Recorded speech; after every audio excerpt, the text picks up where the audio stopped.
Hello and welcome to a moment with Vivacious. I want y'all to know I am not quiet through this war thing. I wanted to listen. And the first thing I wanted to do about the war, I wanted to come out and talk about where we should be and how we should be thinking and how can we win. Not America, we the people of the United States. And a very intelligent, good friend of mine who is running for office right now, being a part of the solution, Astrid Ross, is coming on tonight, and we're going to talk about how we should be thinking and what we should be doing as American people. So, look, call all your friends. I sent out a big announcement for tonight because we need to hear this and we need to be a part of it. So, while we're doing the intro, I want you guys to call somebody. And look, who's ever on right now, I need you to like and make comments, okay? See you in a moment.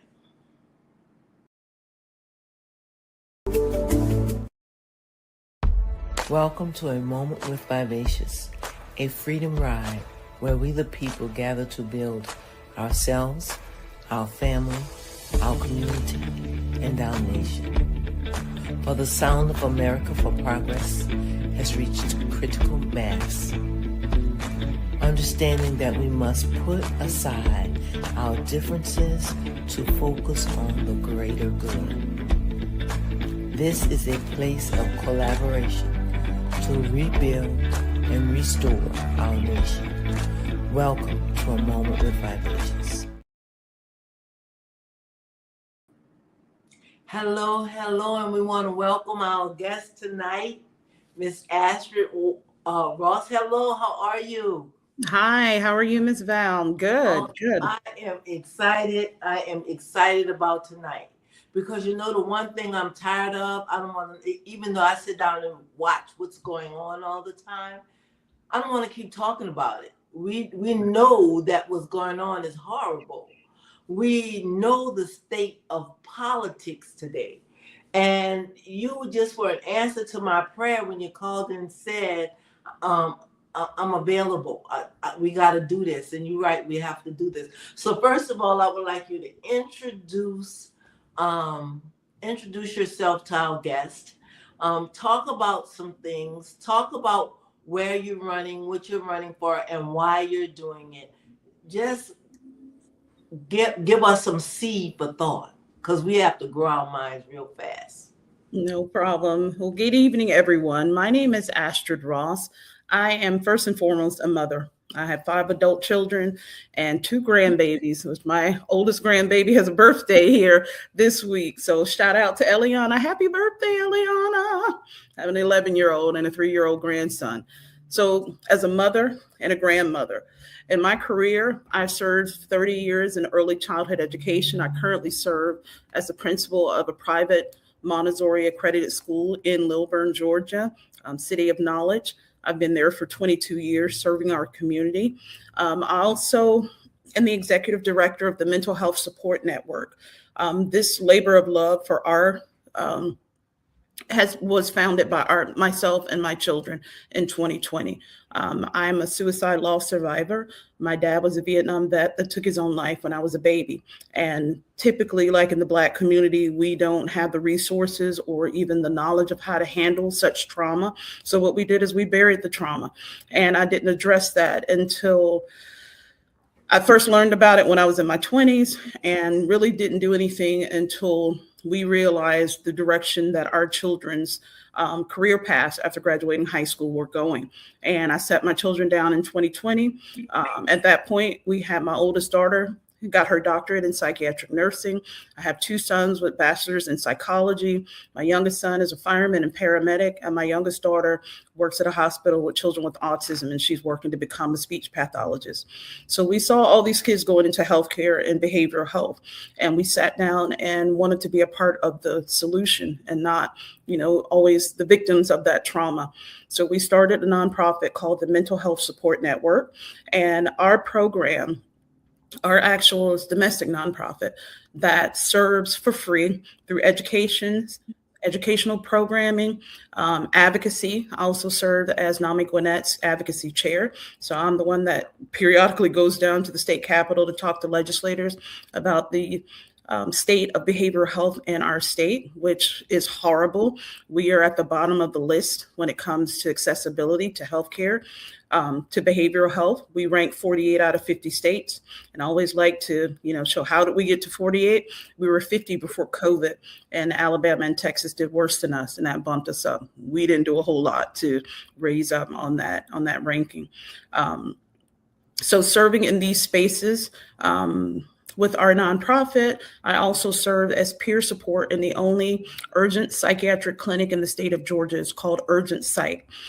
This is an empath model that stands for Emergency Psychiatric Assessment, Treatment, and Healing. And this unique clinic also has connections to other healthcare systems where for people who need higher levels of care can actually go get extended care. But you can actually walk into this clinic and see a clinician in less than an hour and be out by 2 hours. And that is very unique and helps to, create accessibility to behavioral health in the state. I'm an educator, I'm a mother, I'm a grandmother, I'm a mental health advocate. And that's who I am as a person.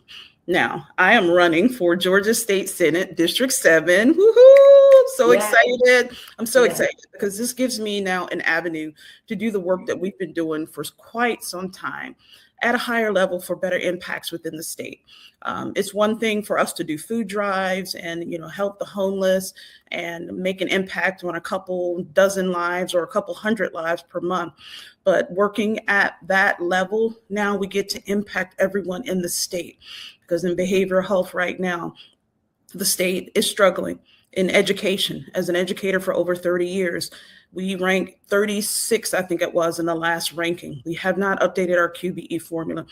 We are not providing the funding that we should. We've lost our federal funding as well. So education in the state of Georgia is floundering, almost as bad as behavioral health is. And these are some of my legislative priorities, when I get into office, to address those things that impact working families the most. And that is healthcare accessibility, education, and the economy, stability in the economy in our district for working families, to make sure that we can have a day's work so that we can raise our kids, so that we can take care of our budgets and get the things that we need to have healthy families in this district. So I'm running for a number of reasons. A lot of people ask me, why am I running? We always give these stump speeches like I'm running because I've lived my life on the front lines of the issues that matter most to people in this district. I'm running because I was a little Black girl in Atlanta whose dad was no longer there. So that put us at the forefront of all these ACEs and disadvantages. And education was the key to my family breaking generational curses. So I want to make sure that I can help to fortify that avenue that pulled me from poverty, and make sure that that works for other families, and to close the gaps in where poverty exists. Families that can't afford health care, that can't afford affordable housing, that have food insecurity. When we start to close those gaps, families won't have to find ways out of poverty and breaking those curses like we did. Then those things become a little bit easier to raise a family in our area. So those are some of the reasons why I'm running. I've told you where I'm running, and I'm very excited about this space. Thank you. Sigrid said, good night, everyone.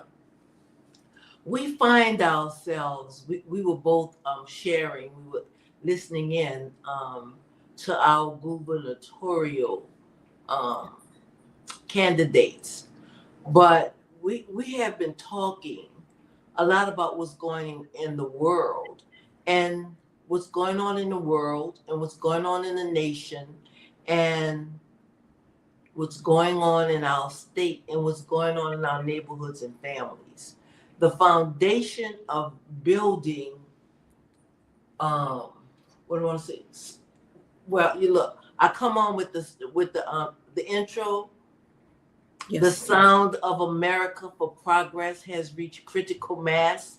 Yes. I wrote that 10 years ago or more. Nice. There's The still sound of America for Progress has reached critical mass.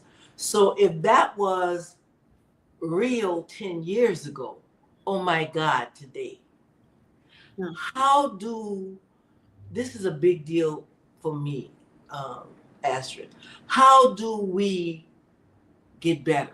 How do we leave from a critical mass to even, we can't say flourish because we have to come to a survival point. right, right. And it's funny that you mentioned that word survival. Those who are living in survival mode don't know they're in survival mode. They just don't know the things that they don't know. So they're constantly trying to make sure to make ends meet, to make sure that they can afford housing, that they can afford, food and economic stability, and doing that looks like families that flounder. As far as education, as far as behavioral health, and just the basics of things. We can't stop unringing that bell. We cannot make this not an emergency. There's no other approach to a burning fire than to rush in and put the fire out. So we have to continue to make sure that people understand the epidemic that we're in right now, because behavioral health is an epidemic in Georgia. 36 out of 50 states for education, we should be ringing the bell for that. Myself, having to step in, I used to be a homeschooling mom before I put my children into public schools. And I've also served children in the private school sector. And people are asking me, what does that mean? Do you favor private school over public school?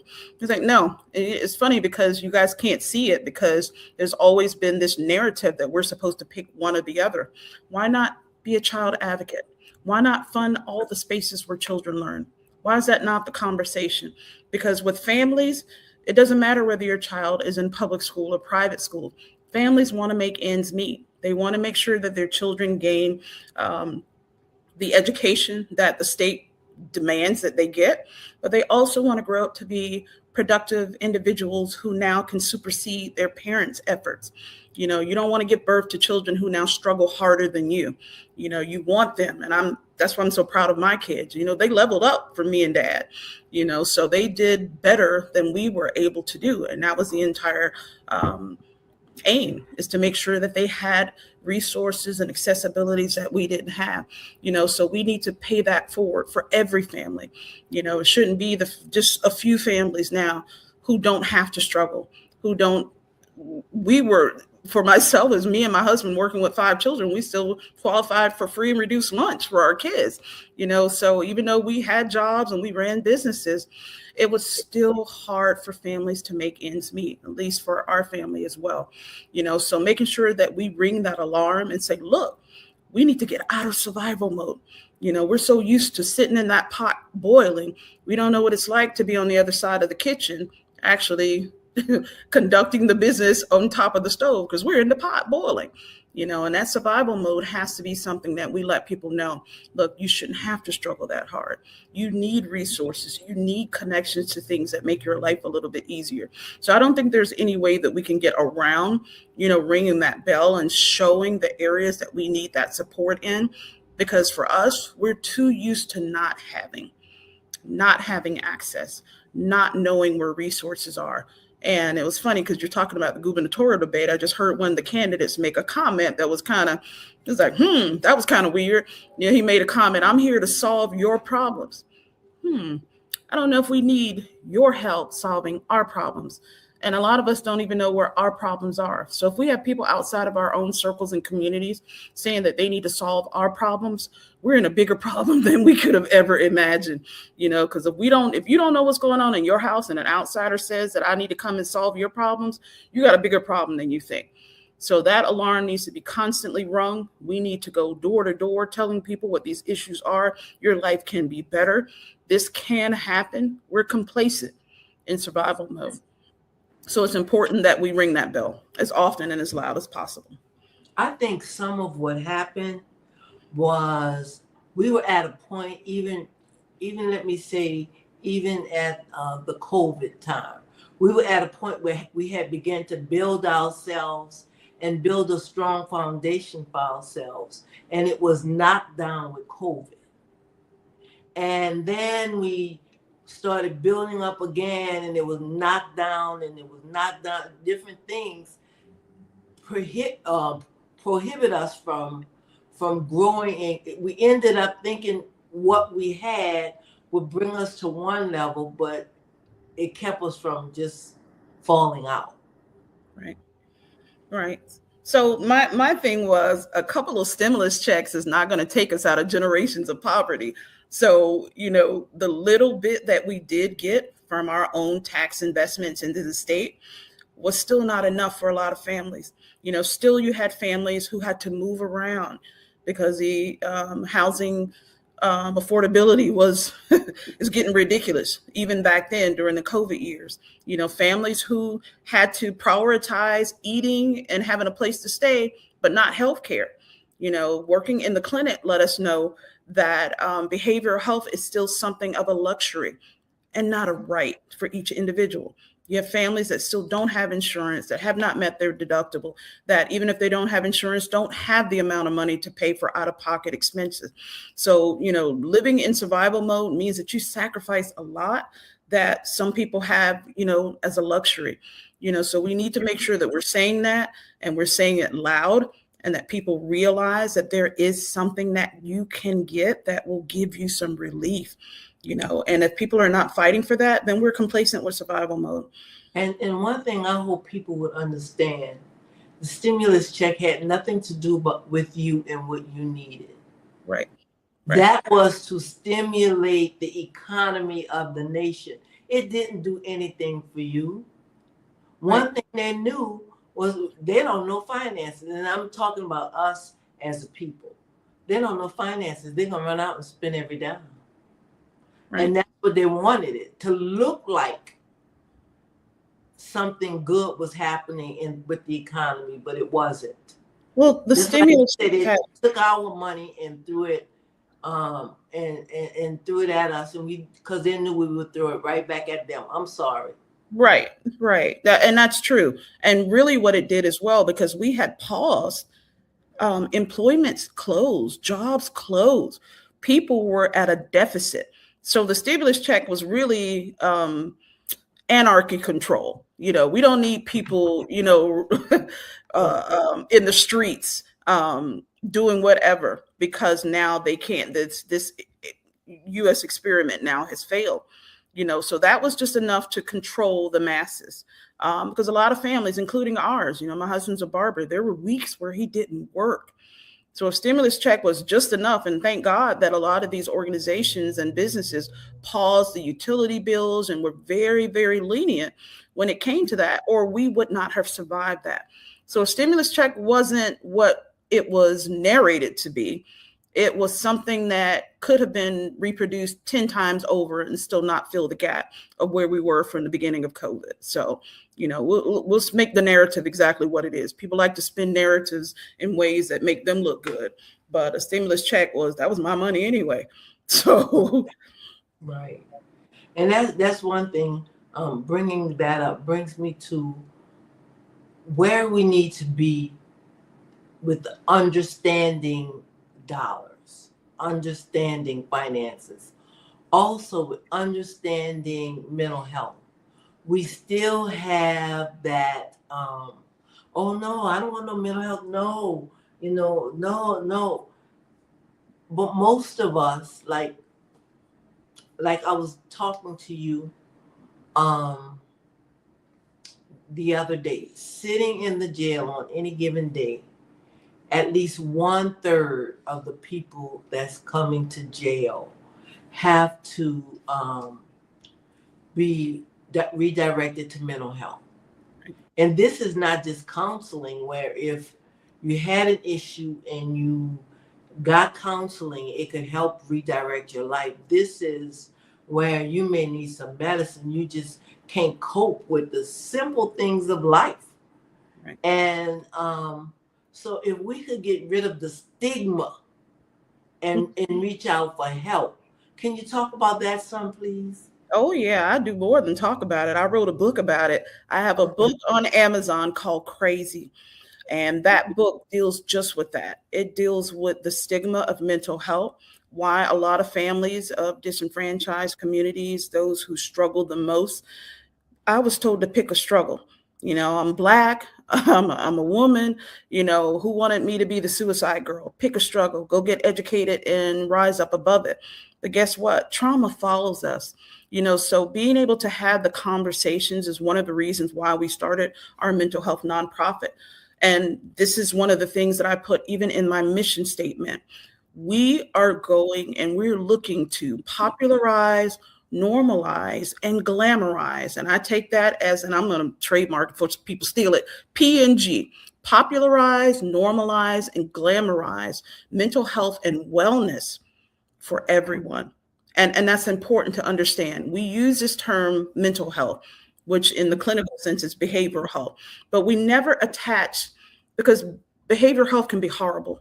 We see that every day in the clinic. We see that in the hospitals. Our behavioral health, and with most of us following COVID and dealing with trauma and all the things that have come behind us, most of us are still struggling in our behavioral health.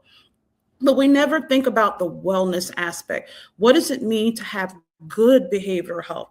What does it mean to have safe spaces to have conversations about behavioral health? What does it mean to remove that stigma?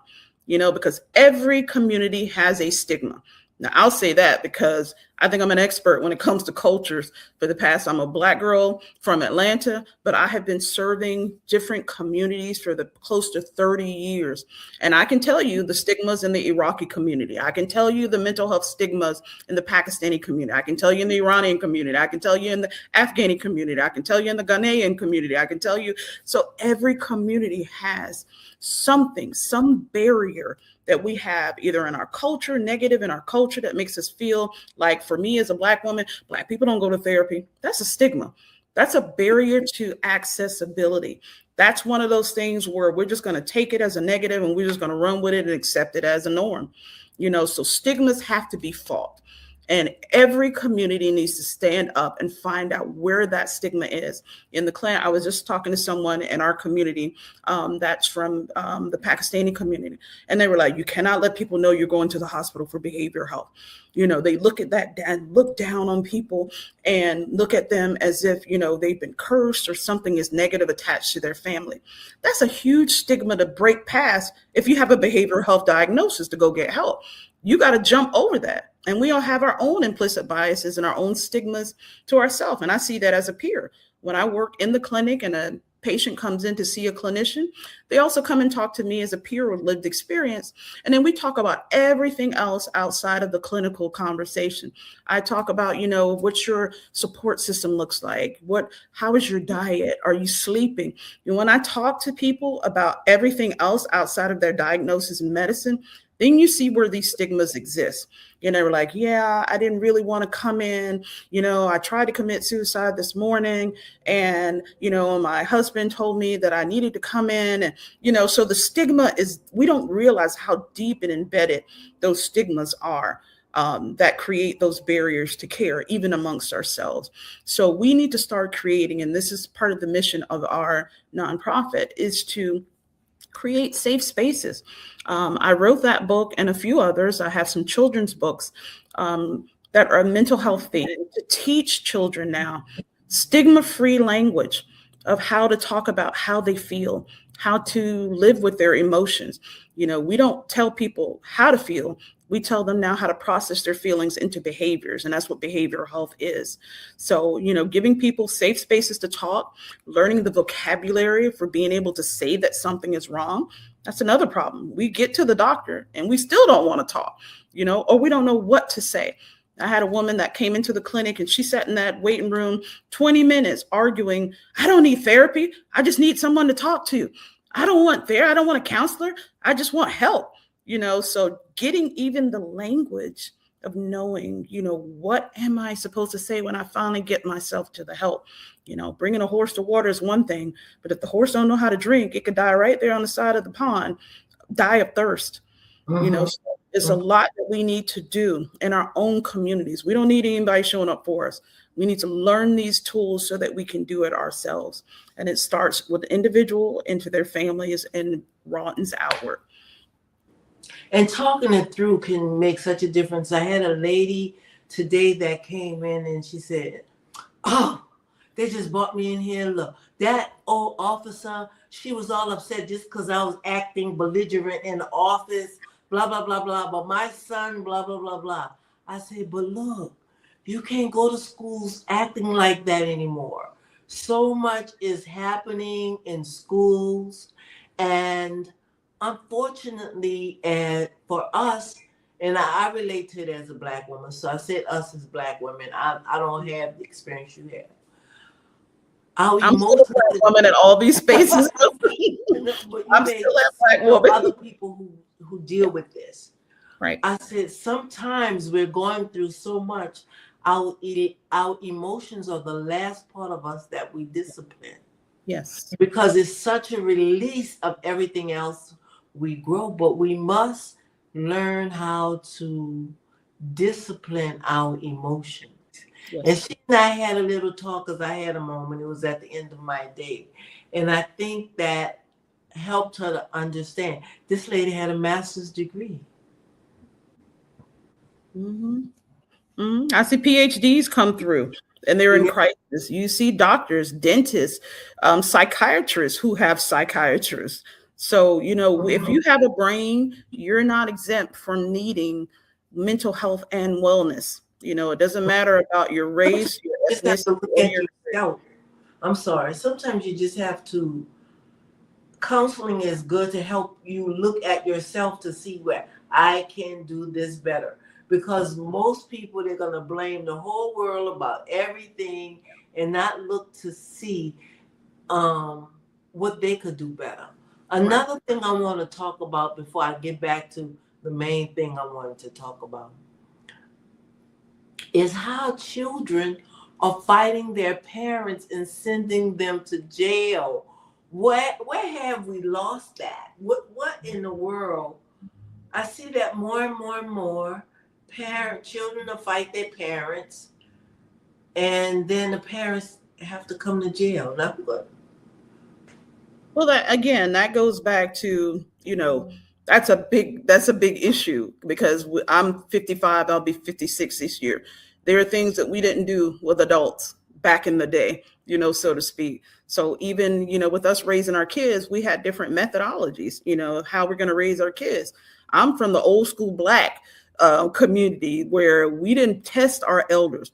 I wouldn't, out of love and respect and fear for my grandparents, for my mother, for my aunties, I wouldn't step over that line. I've never raised my voice at my elders before, just out of fear and love, and nowadays, it's a little bit different. Even for the kids that, I have raised, they have more of a voice than I ever had.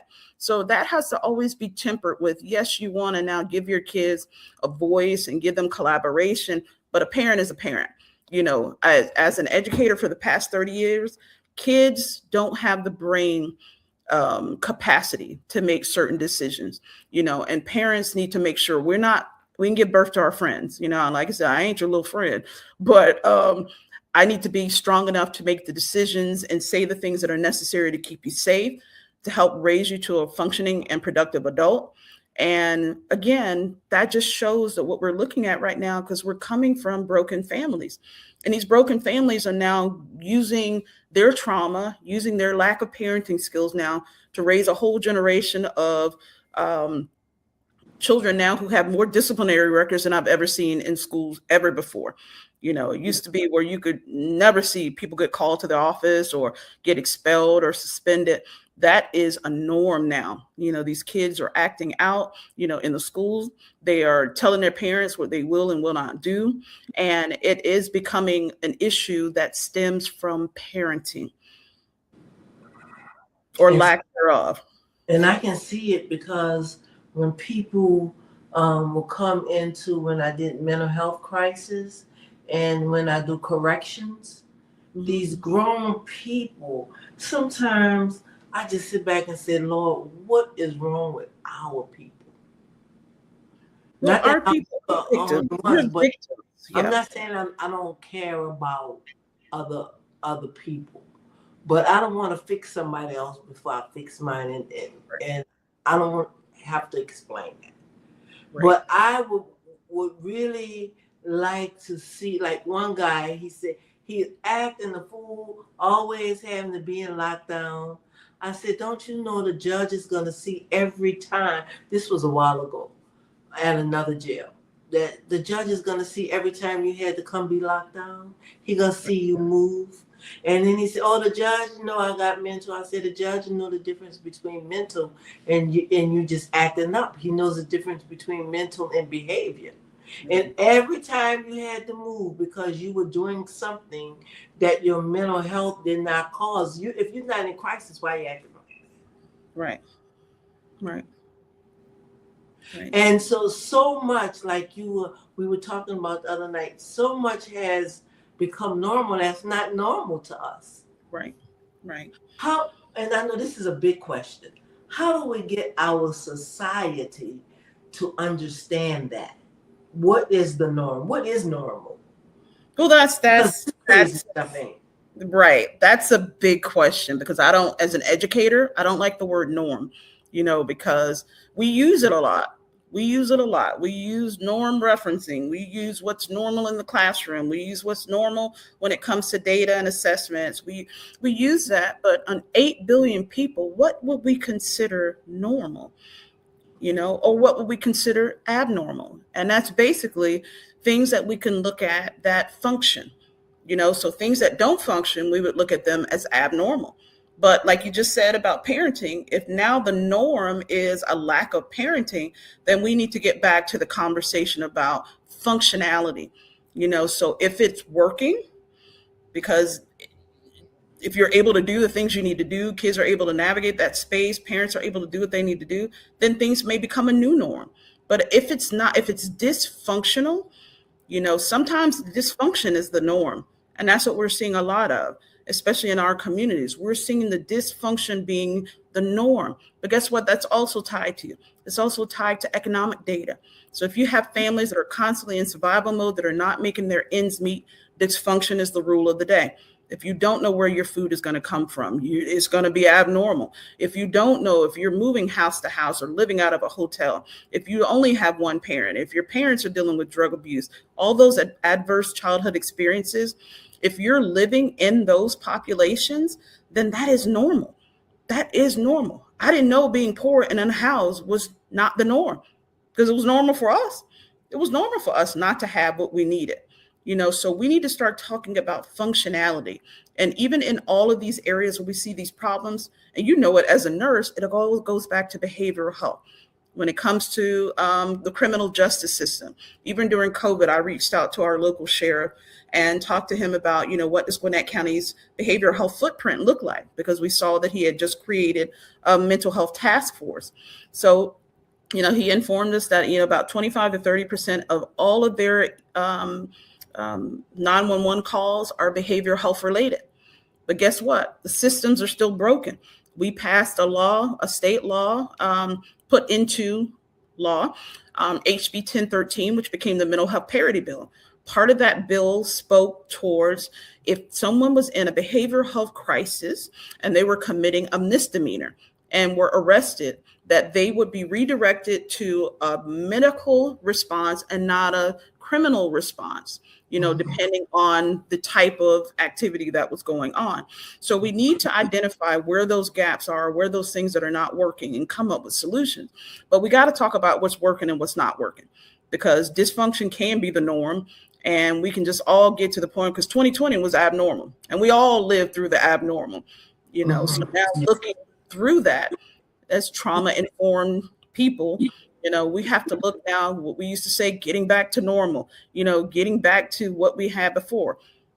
But sometimes we can't, so it creates a new norm. And I have to say, in outer communities, there was I worked in Noonan County when I was working in the crisis unit, where police would bring people in crisis to that unit and not bring them to jail. Right. In some jails that were not so close or not in that county would still redirect their patients, but they were jails that were out. It wasn't like it was Atlanta or Decatur. So I did see it happening And I was happy to see it happening because then you're not being criminalized because of your mental health condition. Exactly. Exactly. Exactly. And I've had a personal experience. My brother um, just passed away August 5th of 2025. Um, Living in a family where we struggle, like a lot of Black families did struggle. My brother was involved in a car accident about 10 years ago and got addicted to opioids, as the opioid crisis has taken a lot of Americans. And in that, he spent the last few years of his life unhoused and in and out of criminal justice because he was unhoused and dealing with substance abuse. So he was never able to get the support that he needed. And just about every one of his crises was met with a criminal response. You know, we call Georgia Crisis Line, we call 988 to get help. But again, if you're living as second class citizens, you know, below that poverty line, you know, access to care is always so far outside of our reach. And I remember the last crisis that we dealt with him was actually on my mom's birthday. This was kind of the last crisis before we found out he had glioblastoma, brain cancer. And he was in crisis that day, and it took us about 40 hours to get him into somewhere to get support. He was turned away from so many different health systems. We had crisis come out. They're like, you're going to have to take him to the ER on your own. We went to DeKalb Medical. We went to Emory. We went to all these places until we got to Grady. And then he got the 1013 script right. Because if you don't say the words correctly in the state, even though you do have a pathway to involuntary hold for medical responses of crisis, if you don't say the script right, you're not getting in. Right, exactly. We're still turning people away, and it took us 40 hours to get him into support while he was in that medical crisis. You know, so you can try, you know, but if these systems are not, if there's not a spotlight put on them, and we don't know how they work, and they're just broken, and we're just hitting that brick wall every single time, we're not going to make a dent in this behavioral health crisis that we're in the state of Georgia. Okay, so I want to come down to what I think people really need help in understanding, and that is I met you, educator, mental health, family, and now politics. And I think if we talk about that connection, people would understand why politics and local politics Right. is really the foundation of us getting over some of the boundaries that is set for us in life. Can we talk about that? How did that? How did we come to that day, and how it all works out for us, and why we need to be involved? Right. It's funny because until I was recruited in 2024 in December by Emerge Georgia, which is a program that was created by Vice President Kamala Harris to recruit minority women to run for office. That January, I started that program. Unfortunately, that January, my brother was diagnosed with glioblastoma, and it was a hard program for me to get through because I went through in January through May, and my brother passed in August. So, you know, going through that program, I was learning about these systems that we were existing in, these broken systems. Having a brother who had insurance, but wasn't enough to handle brain cancer. Having to put him in the Grady Health System, going back and forth downtown from Gwinnett County, you know, having to now exhaust all of the health insurance and now look for, you know, indigent care to deal with chemo and radiation therapy, having to look for hospice, all of those things. Politics is everywhere. And I didn't realize it until, you know, getting into that space and learning now how to look at these broken systems through a legislative eye, and that all of these things are controlled from the top down. You know, we're just used to being in these systems and used to dealing with the fact that they're ineffective, broken, or don't exist, you know, as accessibility for us as well. So what I found out is politics is everywhere, from how you have children to how you pay for your health care, from the time you get up in the morning to the time you drive down the street, how your house is built is zoning as politics, how the streets are run and street, everything is politics. So once I graduated from that program, it was like, it felt like Neo in the Matrix. It was like, oh my God, I see the codes. I can actually see that everything is politics. There's politics in the school. Everything we do in the school environment is dictated mostly by legislation. Raising children, your children don't belong to you. If you make a misstep as a parent, the state of Georgia can come in and swoop and take your kids. You need to know that. Parenting is politics. So we need to have these conversations where we're not used to seeing now that this administration just pulled the curtain back on Oz and we just saw the man behind the curtain. Everybody needs to be aware of what does politics look like, because everything we do every day is dictated from the top down. So nothing in my motherhood, business, education, or mental health is free from the control and dictation of legislation and politics. And why should we be involved in it? More of us than not say, "Oh, I don't have nothing to do with politics." Mm-hmm. Which I check people who say that. You mean to say, and this is what I tell my middle schoolers: be the boss of you. Because if you're not the boss of you, somebody else is the boss of you. So if you're not voting, if you're not a part of this civic engagement, it will still happen sans you, without you. So people will make decisions about your life without your voice. Things will happen without your input. So you can sit out and then sit back and say, oh, look at what the government's doing, and the government is like that because you didn't have a voice. Your vote wasn't included. And the more of us that we can garner that support together, that becomes a powerful entity in the spaces that we need to have a voice. I'll use this example: unions, teachers unions, things where people kind of garner together their voice and their power to make an impact in the spaces where it needs to be held. So, my thing is, there's no such thing as I'm not political. You're just sitting out the process and let somebody else to be the boss of you. Oh wow, that's good. That's good. I'm sorry. Now I want to talk about just a little bit about the war. That's not a war. That's going on, but it's a war. They're talking about the draft coming back. I'm just looking at how all of these people's home, the area where they live, is just bombed up. Who's to keep those people from bombing us up? So I'm thinking, how do we activate the dead parts of us, which is the people that live in the community who will complain about the judge, but you don't even know who's the magistrate judge, because you didn't even vote for that. You don't go out for that election. You have left the foundation of your life, of what puts your life together, the politics that put your life together. We don't pay any attention to that.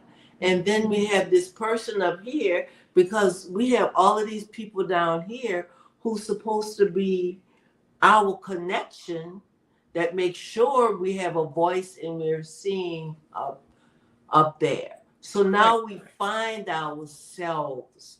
And so tell me, as part of the solution, if we could talk about, because I know that you're planning on being a great part of the solution where you're running.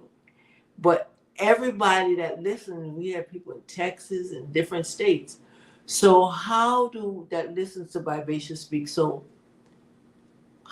what do we need to do to wake up in our communities, like you awakening other people, because you're waking up other people, and even waking up a part of me, even though I know I vote, I study my candidates, but I'm not active out there. But, oh wait, Astrid running, what I have to do, I have to get out there and I have to do something. So can we talk about that? Yeah, complacency is dangerous. We need to realize, number one, that we have an individual. Won't call him human because I don't see the human parts of him in this administration, that has found a loophole in our Constitution and is weaponizing it against the citizens. So, for those of us that have sat on the sidelines, who have not voted, who have not gotten engaged in the civic engagement part of it, you don't protest, you don't have a voice, you just go on your merry way. Unfortunately, those people will be reactionary when the ish hits the fan, so to speak. So when it's knocking on your doorstep, is when a lot of people will get active. But I will say this, be a student of scholarship, do your own studies. From what I know about what's going on right now in this administration and what's happening, our tax dollars were just used to bomb a country at the behest of another country. I don't know if the definition of treason is changing or unpatriotic is a different definition now, but for us to be Israel first doesn't seem like America first anymore. So, I'm being facetious, but I'm like, Iran hasn't bombed a country in over 200 years. They have not gotten into a conflict. And in 1979, they actually let black hostages go. So they don't seem like an enemy to me, but I bet my dad said that too when it came to Vietnam.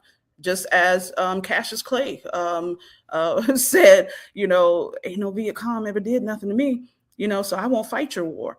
So there's a lot of, things that we need to take into account because right now I'd rather have healthcare than bombing a country that has done nothing to me. I would rather have public schools that are fully funded.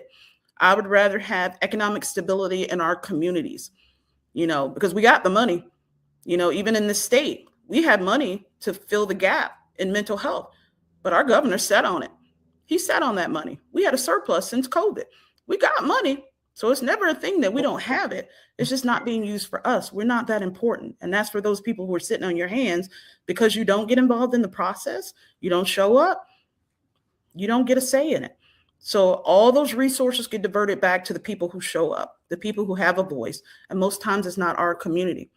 So there is something that needs to happen to jolt us back into civic engagement, because that's what I remember from my grandparents. I remember people who are involved in their communities, in their churches, in their neighborhoods. My grandmother was the Reverend Senator Raphael Warnock eulogized my grandmother, who was a 40-year member of Ebenezer Baptist Church. So we seen the struggle. We saw Black people get engaged and involved. We're very complacent now. Not to say that the last couple of years we have not seen people on the streets who have gone out for things like police brutality, about voting rights and those sort of things, but it's not enough. We, the people, are massive. We need whatever it does to take to, jolt us into activity before we're forced to be active. Which means things like maybe drafting our children later on this year. I heard that, that may be a consideration of getting our young people who are 18 to 30 years old drafted for a war that we don't want to be involved in. So we need to wake up before we have to wake up. We need to get engaged and involved because other people are the boss of us and controlling our lives and we don't have a say so. We need to get away from the complacency of non-activity because Black folks, we've been active. We built this country. We helped to change the trajectory of this country just off of the humanity of demanding what was our right as humans. Now this is a second wave. And I think that if we don't, we're going to be erased. This whole thing of, getting back to making America great again is code for let's put everybody outside of us back to second-class citizenship. So, there's a lot that we need to do before you end up a second-class citizen again, and I have my mother who's in her 70s. Yeah, they remember that. My aunts, my great aunt is still alive. She's in her 80s. When you hear the stories of how they grew up, there's a disgust of, way Black people were treated, people of color. If we don't listen to these stories, we're going to be right back where we started from, probably worse. Yeah, I remember. I remember the marches. I still march whenever they have marches. I am out there because that was the power that released us from slavery. That was the power that released us. And then when we got so far, we thought we had arrived and we backed up. When I think of my city where I was raised, we had a strong voice in what happened in that city. And when I look at the city now, I say, what happened to our city? Where is the voice of the people in this city? Where is it? I'm totally like for the election, I was just totally distraught Right. that the city was sat here without a voice. And how did we give it back to the people who we had to fight to get it away from and bring it back to our own hands? Now, where's our city? Mm-hmm. Yeah, it's funny because the city virtually or theoretically exists in Black Panther. There was something revolutionary about that movie, about Mm-hmm. Afrofuturism, about showing us at the narrative of power and strength, about us having our own nation with resources that were unlimited and untouched. Even though that was a fictional movie, that's something that woke Black people up because we showed up in character too to go see that movie, and we Yeah, saw it multiple times because it sparked something in us that we didn't know was there. There were ideas of what we could be, the strength, the beauty, the humanity, because Wakanda didn't bother nobody. They didn't bother nobody unless somebody came for them. So we need to get back to that idea of what could we be at our greatest. And it's not just isolated for Black people. Everybody has the right. Black, brown, right, right, everybody has that right. But I'm gonna be honest. If everyone had listened to Black people from the beginning, we wouldn't be in this predicament because we've been ringing the bell for a couple of 100 years now, and people are mhm, just now saying, "Oh my God, look what's happening!" Yeah, we've been saying it for a long time. So when it comes to freedom, none of us are free until all of us are free, and mhm. until America do right by Black folks, they ain't gonna do right. They're And you not. know what? When we demand, Hmm. I asked a young guy, because I always want to talk to people on the other side of my desk at work. I say, how did it become so easy for us to call each other out of our names and our men to call us bees and for us to curse our parents out and fight? When did it? He said, I don't know. I guess it came from slavery. I said, that's a lie. I said, that's a lie. That did not come from slavery. In my day, we wouldn't think of answering or fighting, or raise our hands or our voice. My daddy hit me one time because he said, I can see what you're thinking. Our neighborhoods, what we owned our neighborhoods because all of the businesses were owned by Black people Right. in our community, and our money took care of each other. Hmm. Hmm. We had to walk down to George to get to the Black store because we didn't go to Dolisa around the corner. We Yep. passed Dolisa up. So, we have to begin to love one another. That didn't come from slavery. That Because came from the pathology of trauma and evil. If you study the pathology of slavery, you'll see where we still pull these elements of not loving ourselves, not seeing our skin as beautiful, not seeing us as intelligent, not seeing us as deserving of leadership and power. If we can't see it in ourselves, others are not going to be able to see it. So when we try to figure out where it came from, we know where it came from. The question is, like I said, for mental health, where's the wellness? We're missing that wellness. What does it mean to live well? What does it mean to have good behavioral health? What does it mean now to have strong families? What does it mean now to have the strength that we didn't see? And I'm hoping that we get back to that part and we activate the part of us that needs to wake up and get active before we have to wake up and get active. what So we're I remember, often when I'm going home, I go through a coming back. My trip home to Louisiana, I stop in Africa Town. Mm. Africa Town, and then I guess if I look at it like this, Africa Town. You remember when the last ship that came in with slaves? It was illegal, so they dumped these people off the boat, Yep. and they still tried to enslave them. The people said, "Send us back." They saved up their money and said, "Send us back," and they said, "No, we're not sending you back." So they built a whole town, and it's still Mhm. original African people, some of the lineage of the Mm. people that's there. You can go and meet their family members. Mm. And they built a whole town.